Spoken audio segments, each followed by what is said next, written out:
दोस्तों, ये motivational story आपको बहुत प्रेरित कर सकती है। इसे आप ध्यान से सुनें। इसमें एक गूढ़ रहस्य छिपा हुआ है जिसे मैं आपको अंत में बताऊंगा। तो चलिए, आपका ज़्यादा समय ना लेते हुए मोटिवेशनल स्टोरी को शुरू करते हैं। एक युवा नौजवान लड़का था, लेकिन बेरोजगार था। नौकरी के लिए काफ़ी मशक्क़त कर रहा था। तभी उसे किसी कंपनी की तरफ से कॉल लेटर आता है कि कल आपका इंटरव्यू है और आपको आना है।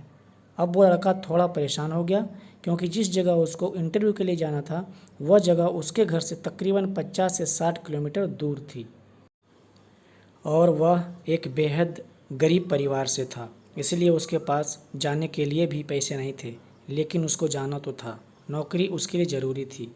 जैसे तैसे उसने 50 रुपयों का बंदोबस्त किया और घर से निकल पड़ा और वह चौराहे तक पहुंच गया। बेहद निराश हुआ, क्योंकि टिकट के पैसे उसके पास नहीं थे जितने होने चाहिए थे। तभी उसको पास में एक मंदिर दिखाई देता है और वह उस दिशा में चला जाता है। तभी वहाँ उसकी नज़र एक भिखारी पर पड़ती है, लेकिन वह उसको नज़रअंदाज कर देता है। मगर भिखारी उसको परेशान देखकर पूछ ही लेता है कि आपको शायद कोई परेशानी है, मैं आपकी क्या मदद कर सकता हूँ। लेकिन वह उसको कुछ नहीं बताता। सोचता है कि ये भिखारी खुद मांग कर खा रहा है, ये मेरी क्या मदद कर पाएगा। लेकिन भिखारी बुजुर्ग था, तो उसके 2 या 3 बार पूछने पर लड़का मजबूर हो गया ये बताने के लिए कि उसको समस्या क्या है। तो भिखारी ने उसको बोला, तुम ये 500 रुपये लो और जाओ अपना इंटरव्यू दो। वैसे भी मैं सिर्फ दवाई के लिए पैसे इकट्ठा करता हूँ और जो बचते हैं उनको दान पेटी में डाल देता हूँ, इसलिए मेरे ये पैसे ज़्यादा काम के नहीं। शायद तुम्हारी कोई मदद कर सकूँ तो मुझे भी खुशी मिलेगी।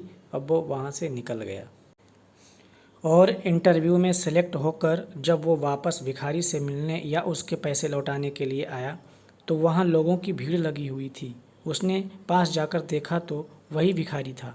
लोगों ने कहा इसके पास दवाई के पैसे नहीं थे, इसीलिए आज की दवा ना लेने की वजह से ये चल बसा। दोस्तों, आपको क्या लगता है उस युवा दिल की क्या हालत होगी? वही जो अभी हमारी हो रही है। अब मैं आपको मोटिवेशनल स्टोरी का गूढ़ रहस्य बता देता हूँ। किसी भी काम को करने या किसी भी लक्ष्य को हासिल करने के लिए मार्ग में हजारों कठिनाइयों का सामना करना पड़ेगा। अगर ये सोचकर हम आगे ही ना बढ़े तो और हो सकता है रास्ते में कोई हो जो हमारी मदद के लिए बैठा हो। ईश्वर तो किसी भी रूप में हो सकता है।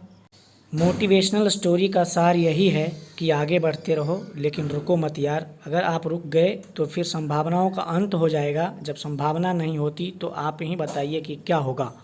आपको ये कहानी कैसी लगी, कमेंट के माध्यम से हमें बताएं।